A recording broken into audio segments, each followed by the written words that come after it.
Hey guys, this is Comic Uno, and today I'm doing a review for The Runaways. Sorry I'm in a bit of a different area. I also have this random pillow next to me.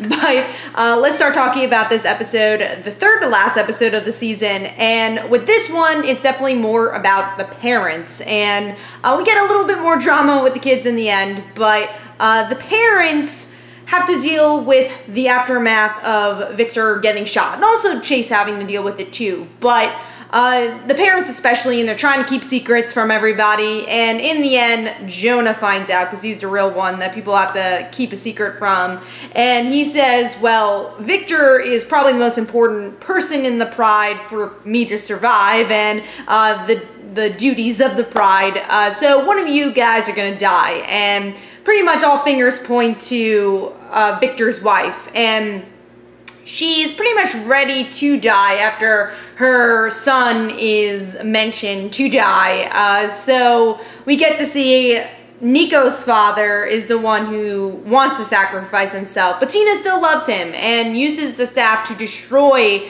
the machine. So now there's a ton of drama for that, and Victor still needs a sacrifice to survive, and they have to try to rebuild this machine without him, and he's the person who built it.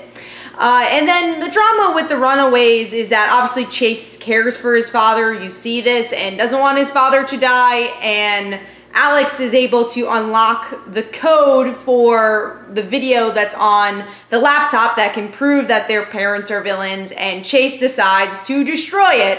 But also we learn a little bit more about Amy, more about her character and what she was hiding, and that she probably did not commit suicide, because you get this cliffhanger ending of someone at her door, probably Jonah who killed her, but who knows, maybe it was somebody else.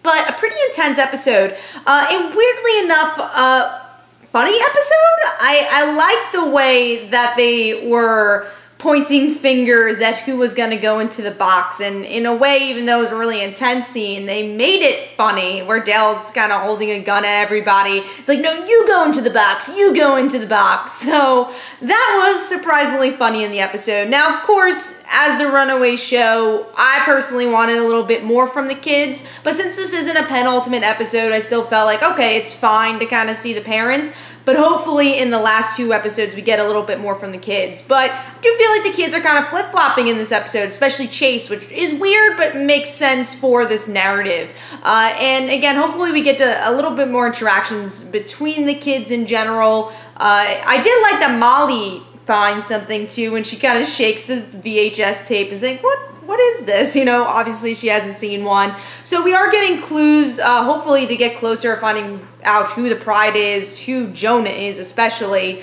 and actually the process of these kids running away, because Molly is actually the first kid to run away. She runs away from her relative that she's sent to, and again is kind of finding her own clues as she's on her own. So a pretty okay episode. I thought it was a solid episode. Again, could have used a little bit more from the kids, but I think this was a bit more of a plot-driven episode than anything. And what we did get from the parents was some good, solid story.